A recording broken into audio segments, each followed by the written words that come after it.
નમસ્કાર મિત્રો, D farmer ચેનલમાં તમારું સ્વાગત છે। દેશ, દુનિયા અને ગુજરાતના તાજા, મોટા અને સૌથી મહત્વપૂર્ણ સમાચાર જાણીએ તે પહેલા ચેનલમાં નવા હોય તો ચેનલને જરૂરથી સબસ્ક્રાઇબ કરી અને વિડીયોને લાઇક કરી દેજો। પૂર્વ મંત્રી જવાહર ચાવડાના ખાસ સમર્થકો આમ આદમી પાર્ટીમાં જોડાયા। ગુજરાત ભાજપના ભૂકંપ। સુરતમાં 197 કરોડના સાયબર ફ્રોડ કેસમાં મિલન દરજી ગેંગનો સાગરીત ઝડપાયો। ક્રાઇમ બ્રાન્ચને મળી મોટી સફળતા। દિલ્હીમાં કાલાજીના મંદિરમાં સેવાદારની હત્યા, પ્રસાદ ન મળતા શ્રદ્ધાળુઓએ ઢોર મારીને મોતને ઘાટ ઉતારી દેવાયો। ગીર સોમનાથ જિલ્લામાં એલસીબીનો સપાટો। ઉના શહેરમાં ભાજપના ઉપપ્રમુખ સહિત 8 લોકો જુગાર રમતા પકડાયા। ગૃહમંત્રી અમિત શાહ વિરુદ્ધ વાંધાજનક ટિપ્પણી કરવા બદલ મહુવા મોઇત્રા વિરુદ્ધ એફઆઈઆર દાખલ કરવામાં આવી। વર્ષોની મહેનત પર ટ્રમ્પે પાણી ફેરવી દીધું ટોયલેટમાં જોવા મળે છે અમેરિકન બ્રાન્ડ। અમેરિકાના ભૂતપૂર્વ સલાહકારક જેક સુલિવાએ ડોનાલ્ડ ટ્રમ્પને બતાવી દીધો અરીસો। અમેરિકા સાથે તણાવ છતાંય જાપાનમાં મોદીનો ડંકો। 16 જાપાનીઝ ગવર્નરો સાથે કરી મુલાકાત। સૌરાષ્ટ્રમાં જૂના જોગીઓ ફરી સક્રિય થતા રાજકીય અટકળો તેજ। અચાનક જ આ બે નેતાઓ અમિત શાહને મળવા પહોંચી ગયા દિલ્હી। વડોદરામાં સરકારી કર્મચારીની કરતૂત, પોતાની બદલી કરાવવા 30,000 નાગરિકોને 3 દિવસ તરસ્યા રાખ્યા। તુર્કી સાથે વેપાર બંધ કરવાની વાતો ખોટી નીકળી, મોદી સરકારનો વધુ એક યુ-ટર્ન। સંભામાં રાવી નદીમાં ભયંકર પૂરથી ભારે તબાહી મચી। ભૂસ્ખલન, વાદળ ફાટવા અને ભારે વિનાશને કારણે ડઝનેક લોકો માર્યા ગયા। ગુજરાતના એકમાત્ર સાંસદ ગેનીબેન ઠાકોરે ગાયને રાજ્ય માતાનો દરજ્જો આપવા માટે અવાજ ઉઠાવ્યો।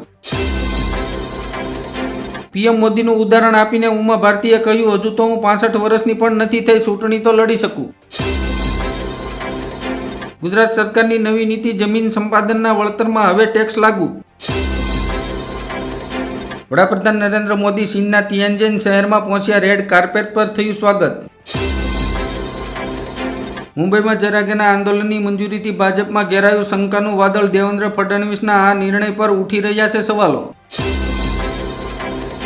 વડોદરાના સાંસદ હેમાંગ જોશીની સોનિયા ગાંધીને વિનંતી, કારેલી બાગની મેન્ટલ હોસ્પિટલમાં પુત્ર રાહુલનું માનસિક સ્કેનિંગ કરાવો। ગુજરાતમાં મતચોરીનો આરોપ લગાવતી કોંગ્રેસ 62 લાખ બોગસ મતદારો। CR પાટીલની બેઠક પર 30,000 બોગસ મતદાન। ઉત્તર ભારતમાં ભારે વરસાદને કારણે ગુજરાતમાંથી જતી ટ્રેનો રદ કરાઈ, રેલવેએ જાહેર કર્યું લિસ્ટ।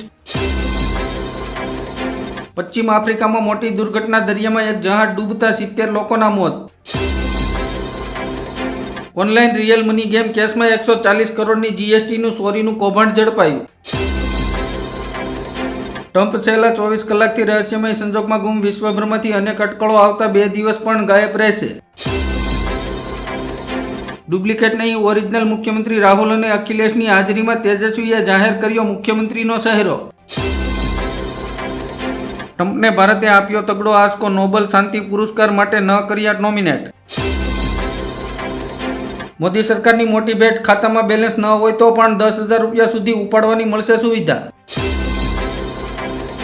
ભૂતપૂર્વ ઉપરાષ્ટ્રપતિ જગદીપ ધનખડ ફરી ચર્ચામાં, પેન્શન માટે કરી અરજી। કપાસની આયાત પર ટેક્સ છૂટ મુદ્દે આરએસએસ સાથે સંકળાયેલા કિસાન સંઘનો વિરોધ।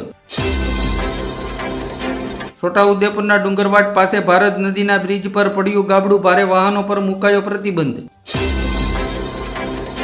દેશના વડાપ્રધાન નરેન્દ્ર મોદી સતત તેમના વસનોથી ગુલાટ મારી રહ્યા છે। પહેલા કહ્યું સ્વિસ બેંકમાંથી કાળું ધન પાછું લાવીશ, હવે કહે છે મને કાંઈ લેવા દેવા નથી। મહાકુંભમાંથી ફેમસ થયેલી મોનાલિસાની કિસ્મત ચમકી, બોલિવૂડ બાદ મલયાલમ ફિલ્મમાં મળ્યો રોલ। ચોમાસાની સિઝને તો ભારે કરી, અમદાવાદમાં મચ્છરજન્ય અને પાણીજન્ય રોગચાળો વકર્યો, આરોગ્ય વિભાગ એક્શન મોડમાં। બનાસકાંઠામાં લોકોએ ખાડાનો કર્યો અનોખો વિરોધ, નગરપાલિકાની કાઢી નનામી। જસ્ટિસ સંદીપ ભટ્ટની બદલીના વિરોધમાં રાજકોટના વકીલો ઉતરશે હડતાલ પર। રશિયાનું સસ્તું ક્રૂડ ખરીદવામાં ભારતને 25 અબજ નહીં, માત્ર $2.5 અબજ નો જ લાભ થશે। ગુજરાતના 103 તાલુકામાં મેઘમહેર, સૌથી વધુ તાપીના ડોલવણામાં 6 ઇંચ વરસાદ ખાબક્યો। જાફરાબાદના દરિયામાંથી વધુ એક માછીમારનો મૃતદેહ મળી આવ્યો, હજુ 8 લાપતા, શોધખોળ ચાલુ. ફિલ્ડિંગ ભરતા રહ્યા ઈસુદાન અને ગોપાલ, અચાનક આમ આદમી પાર્ટીમાંથી પડી ગઈ મોટી વિકેટ, ચેતન રાવલે આપ્યું રાજીનામું. મુંબઈના આઝાદ મેદાનમાં મનોજ જરાગેનું મરાઠા અનામત આંદોલન શરૂ, ટ્રેનો ભરી ભરીને પહોંચ્યા લોકો. ભૂપેન્દ્ર પટેલ સરકારનો મોટો નિર્ણય, જમીનના સંપાદનના વળતરમાં જાહેર થયા નવા નિયમો. દુનિયામાં સૌથી વધુ તેલ ધરાવતો દેશ વેનેઝુએલા પર હુમલો કરવાની તૈયારી, અમેરિકાએ યુદ્ધ જહાજો મોકલ્યા.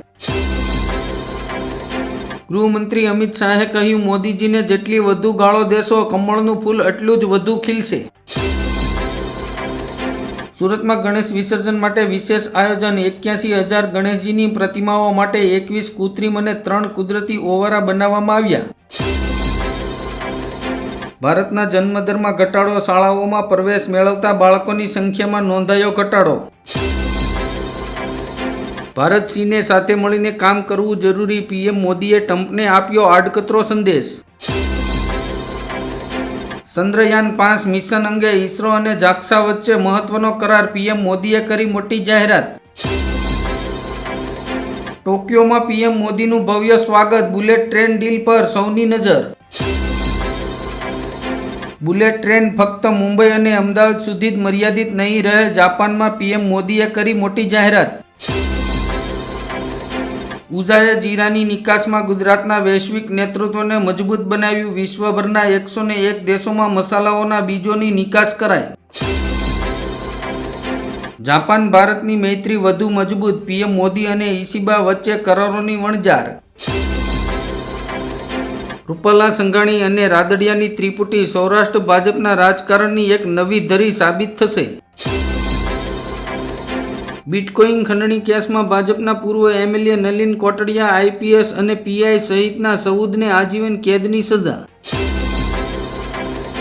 મુંબઈમાં વરસાદની તબાહી, આઝાદ મેદાનમાં ભૂખ હડતાલ પર બેઠેલા મરાઠા આંદોલનકારીઓ વિખરાયા. ગુજરાતમાં 15 લાખ લોકોના રેશન કાર્ડ બદલાવવાની કાર્યવાહી શરૂ કરાઈ.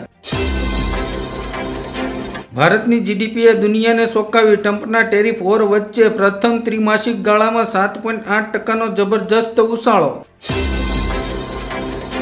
એક સમયે ગોપાલ ઇટાલિયા અને હાર્દિક પટેલ આંદોલનમાં સાથે હતા, હવે બંને અલગ અલગ પાર્ટીમાં હોવાથી આમને સામને ટકરાશે.